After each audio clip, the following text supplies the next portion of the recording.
के इस कार्यकर्ता सम्मेलन की अध्यक्षता कर रहे इस जनपद बहराइच की अपना दल इकाई के अध्यक्ष हमारे कर्मठ युवा साथी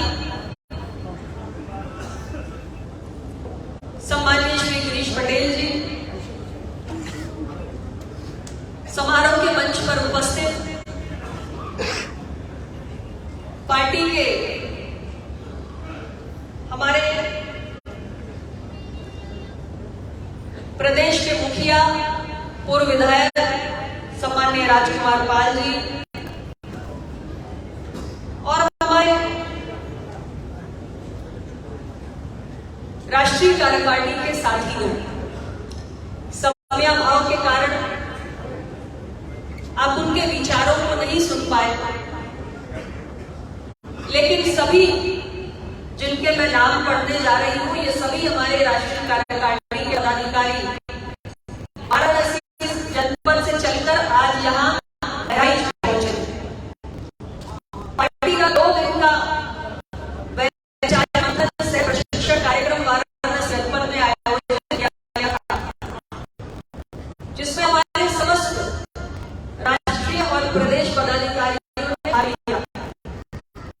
कल मैं दोपहर 3 बजे प्रशिक्षण कार्यक्रम से निकली हूँ और हमारे सारे राष्ट्रीय पदाधिकारी जो मंच पे आपको दिख रहे हैं, ये सभी लोग कार्यक्रम समापन के उपरांत वहां से चले हैं और आज आपके बीच बहराइच पहुंचे। माननीय राष्ट्रीय महासचिव श्री नागेंद्र प्रताप सिंह जी, राष्ट्रीय महासचिव आरवी सिंह जी, राष्ट्रीय कोषाध्यक्ष श्री ओपी कटियार जी,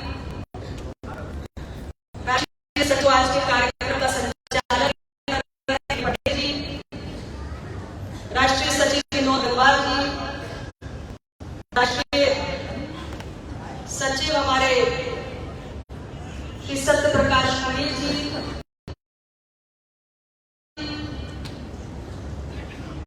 हमारे दर्जा प्राप्त राज्य मंत्री रेखा जी, रामलखन जी,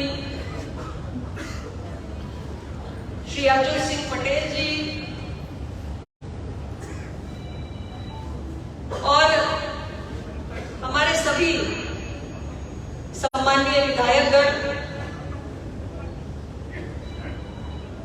डॉक्टर आर.के. पटेल जी, श्रीमान जीतलाल पटेल जी, बहन सरोज कुबीर जी, हमारी बहन डॉक्टर सुरभि, पूर्व मंत्री और वर्तमान विधायक सम्माननीय जैकी जी, हमारे प्रदेश के बहुत सारे साथी हैं, संजीव राठौर जी, ओम प्रकाश पटेल जी, संदीप चौधरी जी, अहमद खान मंसूरी जी जो हमारे प्रदेश अध्यक्ष हैं, अल्पसंख्यक मंच के, प्रोफेसर रामचंद्र पटेल जी, प्रदेश अध्यक्ष शिक्षक मंच, हमारे बहुत सारे जिला अध्यक्ष साथी भी यहाँ पर आए हुए हैं। मैं खास तौर से आज के अवसर पर जानबूझ के बाद में नाम ले रही हूँ। हमारी पार्टी के सदन में नेता हैं, आप लोगों ने उनको चुनकर भेजा है। बहराइच की जनता की मैं शुक्रगुजार हूं। आज हमारे सम्माननीय विधायक श्री रामनाथ विलास वर्मा जी और माननीय हमारे जिला अध्यक्ष भाई जो अध्यक्षता कर रहे हैं इस कार्यक्रम की, गिरीश जी, आप दोनों के साथ जो हमारी पूरी टीम लगी, अर्जुन सिंह जी, ओम प्रकाश जी, पेशकार पटेल जी, भोलानाथ जी, वरुण पटेल जी, ओमकार कौशल जी, चंदन कुमार वर्मा, संदीप चौधरी, सौरभ वर्मा, अजीत साहू और मेरा बोलने का नंबर लग गया जिलाध्यक्ष जी से मैंने कहा था सबके नाम दे दो, बेचारे कुछ के नाम लिख नहीं पाए तो मेरे साथी बुरा ना माने, लेकिन मेरे बहराइच जनपद के सभी कार्यकर्ता और पदाधिकारी जिनके नाम मैंने लिए वो भी और जिनके नाम ये बेचारे समयाभाव में लिख नहीं पाए वो सब, पूरी पार्टी मैं स्वयं आपकी हृदय से आभारी हूं। आप सब कार्यकर्ताओं को मैं प्रणाम करती हूं।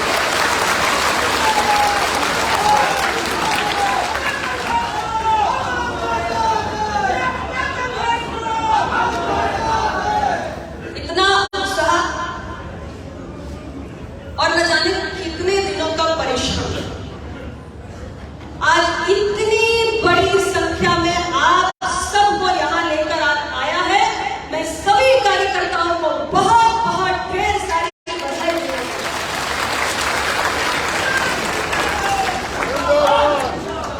मैं सचमुच आभारी हूं। कार्यकर्ता ही संगठन की रीढ़ होते हैं। आज इतना बड़ा कार्यक्रम देख के मेरे मीडिया के भाई भी बड़ी प्रशंसा कर रहे थे। सर्किट हाउस में मुझसे मिले, उन्होंने बड़े सद्भाव से मुझसे कहा कि मंत्री जी, आपके कार्यकर्ताओं ने हॉल को खचाखच भर दिया है। मैं तो ये मानती हूं कि भाई मेरा मान सम्मान और जज्बा कायम करना तो आप ही लोगों के हाथ में है। अब हम सब लोग वाराणसी से दौड़े दौड़े यहां पर आए और यहां हमें सुनने के लिए जनता ही ना हो तो फिर यही पत्रकार भाई कुछ और शायद हेडलाइन बना देंगे। लेकिन मेरे कार्यकर्ता तो हेडलाइन बदलने का हुनर जानते हैं। ये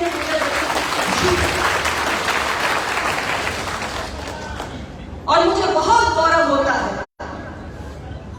मेरे कार्यकर्ता अपना दल की ताकत है और मेरा अपना दल, जैसे हमारी बहन सुबी कह रही थी, मेरा अपना दल एक परिवार है। इसके नाम में ही अपनापन है।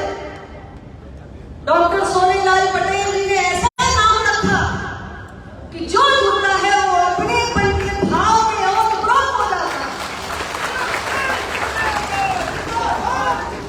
तो पुनः धन्यवाद जनपद बहराइच की पूरी टीम को। यहां पर मैं खास तौर से आभारी हूं। मेरी माताएं बहनें जो इतनी बड़ी संख्या में आई हुई है, आप सबको विशेष प्रणाम करती हूं। मैं बाहर जब गाड़ी से उतरी तो मैंने देखा कि एक पंक्तिबद्ध होकर लंबी सी पंक्ति में केवल मेरी माताएं बहनें खड़ी हुई थी स्वागत में।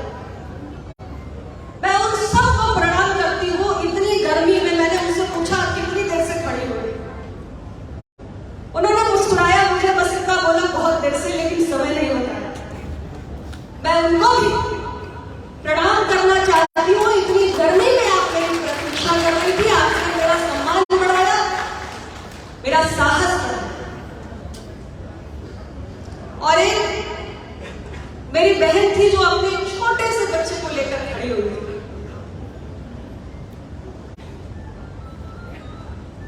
क्या भाव मन में आता है। मैंने उससे कहा कि कम से कम इसे यहां धूप में खड़ा मत करो। लेकिन मैं आप सबकी बहुत आभारी हूं। यह सच है कि मेरी पार्टी का कार्यक्रम जहां भी होता है, मातृशक्ति की उसमें जबरदस्त भागीदारी होती है। और मातृशक्ति पार्टी के कार्यक्रमों में आए, यानी उस घर पे तो पार्टी का झंडा गड़ ही गया। अब कोई रोक ही नहीं सकता। घर के दहलीज पर नहीं, घर के ऊपर हमने झंडा गाड़ दिया, घर के अंदर प्रवेश मिल गया अगर माताएं बहनें आ गई। तो मेरी पार्टी को अपने घरों में प्रवेश देने के लिए आप सबका बहुत बहुत शुक्रिया। मैं अपने पिता की बुजुर्गों का, अपने नौजवान उत्साही भाइयों का, आप सबका बहुत बहुत आभार व्यक्त करना चाहती हूँ। पत्रकार भाइयों को भी शुक्रिया अदा करना चाहती हूँ। आप हमारे विचारों को आम जनमानस तक पहुंचाने में बहुत बड़ी भूमिका निभाते हैं। और सच में राजनीति का पत्रकारों से बहुत गहरा संबंध होता है। ये मित्र बनते हैं तो अच्छा रहता है और हमारी कोशिश होती है कि मित्र बने रहें। आप सबका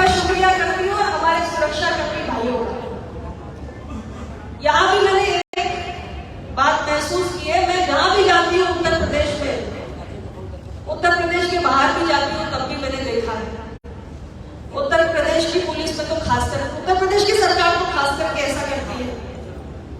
मैं जहां जाती हूँ मेरी सुरक्षा में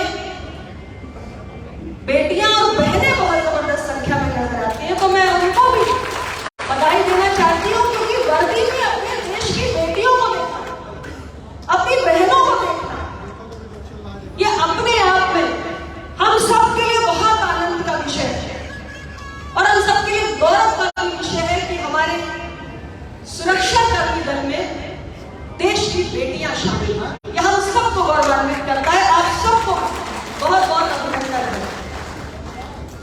अभी मैं सुन रही थी हमारे जैकी जी, उन्होंने आप सबको ललकारा। राजनीतिक कार्यकर्ताओं के खून में उबाल बहुत जल्दी आ जाता है। आपने उनकी ललकार पर प्रतिक्रिया भी दे दी। आपने प्रदेश की सत्ता पे आसीन होने का ऐलान भी कर दिया।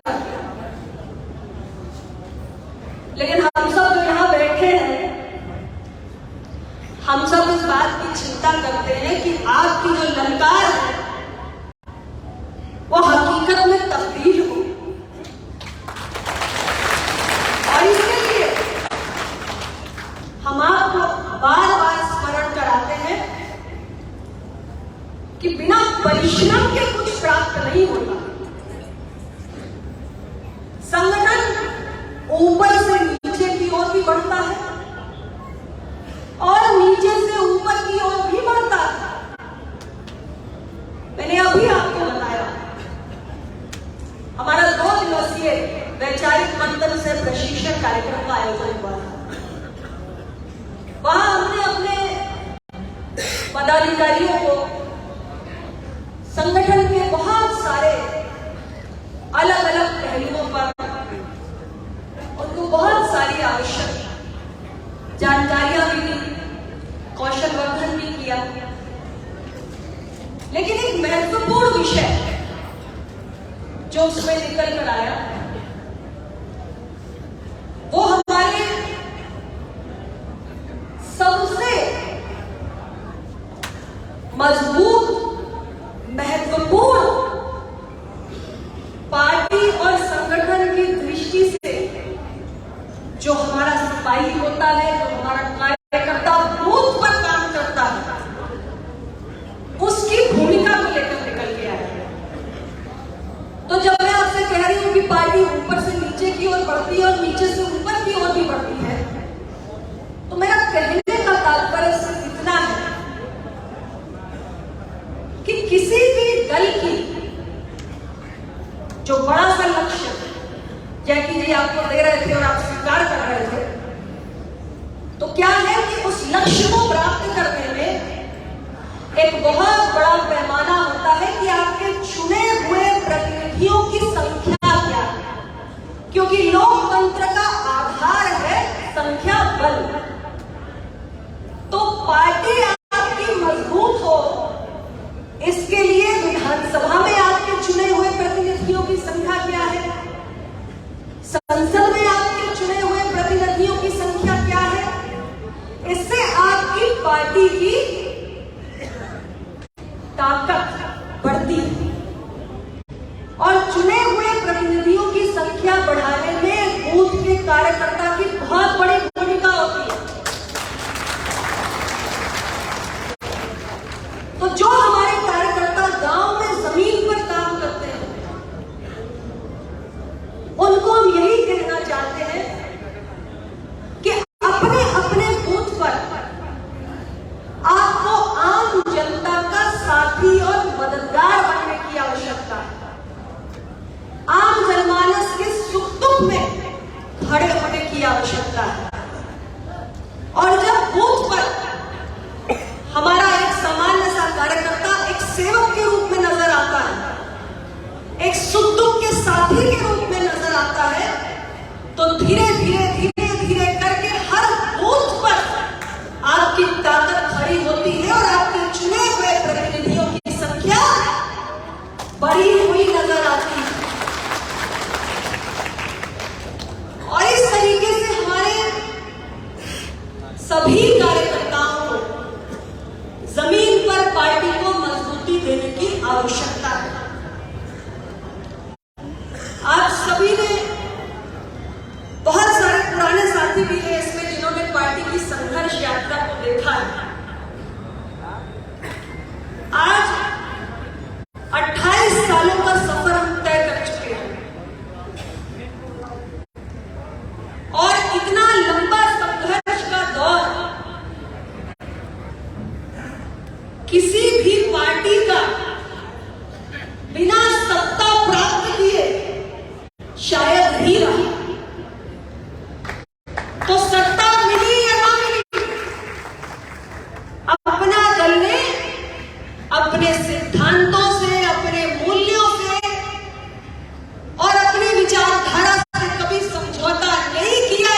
पार्टी ने कई नाकामियों का सामना किया है और ऐसे हमारे कार्यकर्ताओं के त्याग और तपस्या के बल पर आज हम इन ऊंचाइयों तक पहुंचे।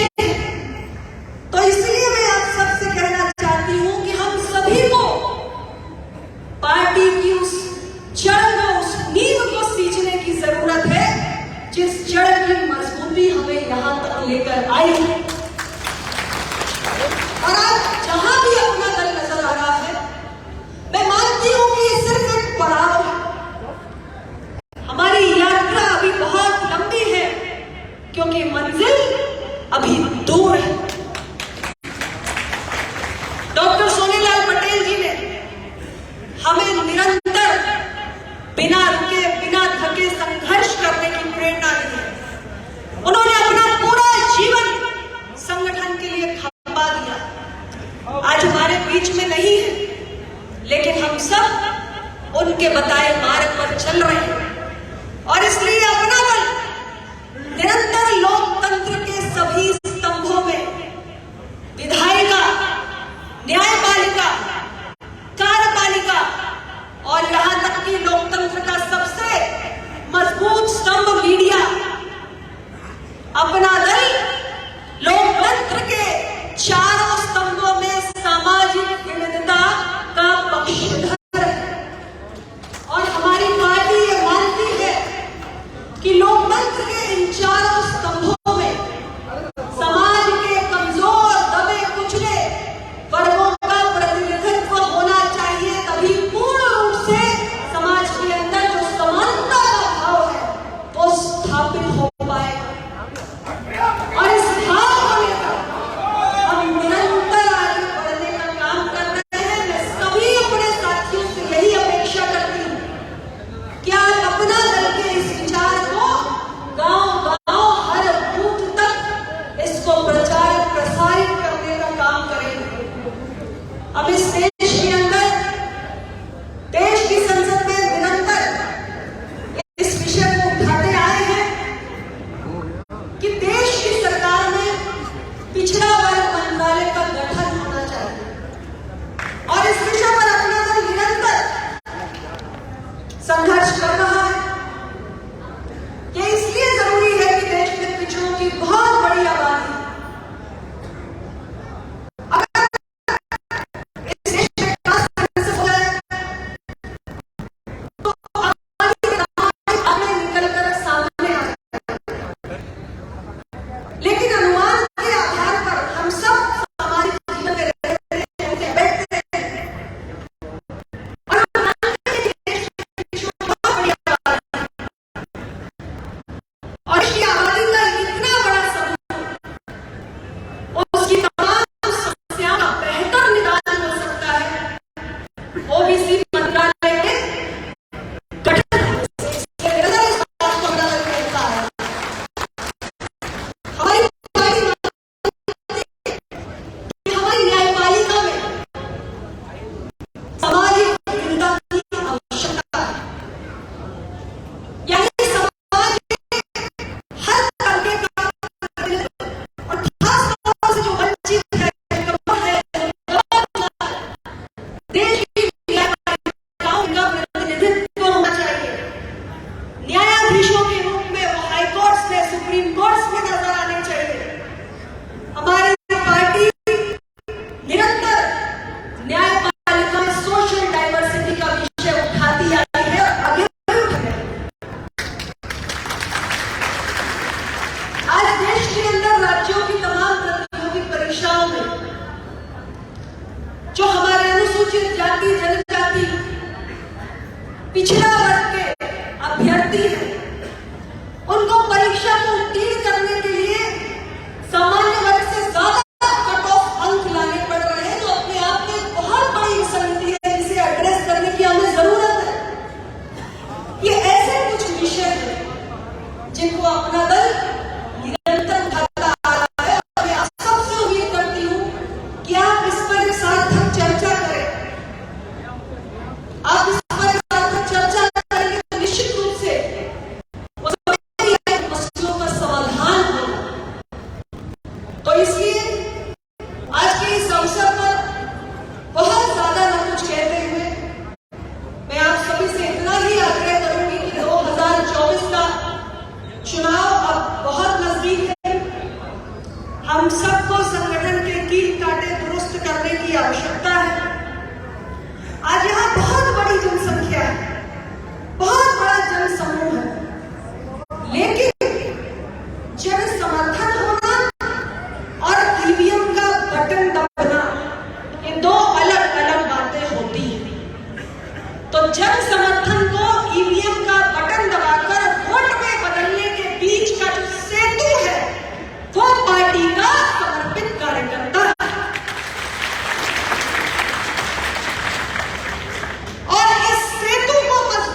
प्राप्ति हो सकती है और